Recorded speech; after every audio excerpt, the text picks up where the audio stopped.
Trump settles on Jerome Powell for Yellen's replacement at Federal Reserve, officials say. President Donald Trump has selected Federal Reserve Board member Jerome Powell as the next chairman of the U.S. Central Bank, succeeding Janet Yellen, two senior administration officials said Thursday. Trump plans to make the announcement Wednesday afternoon at a White House ceremony, said the officials, who spoke on condition of anonymity about the president's decision. After a search that was more public than any before in the Fed's more than a century of history, Trump's choice of the 64-year-old Powell will likely be seen as a safe option who could signal continuity at the Fed. Trump had considered renominating Yellen, the first woman to lead the central bank, for a second four-term term. Her term will end in February. But in the end, he opted for Powell, a Republican, over Yellen, a Democrat, explaining last week that doing so would allow him to put his own mark on the Fed. If confirmed by the Senate, Powell would be the first Fed leader in nearly 4 decades to lack an advanced degree in economics. He has served on the Fed board since 2012 after a career as an investment manager, through which he amassed personal wealth in the tens of millions.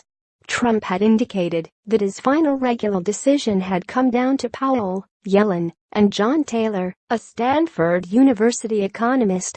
Earlier, the president had also considered Kevin Warsh, a former member of the Fed board, and Gary Cohn, his chief economic advisor.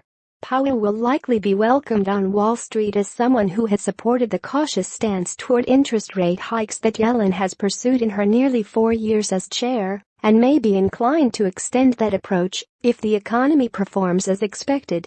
At the same time, no one is sure how closely Powell will keep to the Yellen model.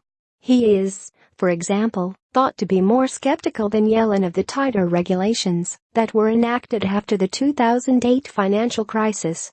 And depending on how the economy fares, Powell might lean somewhat more aggressively toward interest rate hikes than Yellen did. How effectively he would lead the Fed's response to an unexpected economic crisis is unknown as well. In Powell, Trump chose a middle ground between sticking with Yellen, who had been chosen for the Fed job by President Barack Obama, and Taylor, who was critical of the Fed's response to the 2008 financial crisis and would likely have pushed for raising rates more aggressively than Yellen's Fed has.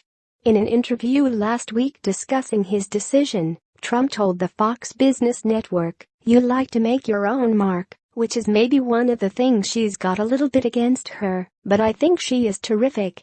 Trump's decision against nominating Yellen for a second 4-year term makes her the first Fed leader since the end of the Second World War not to be offered a second term after completing a first.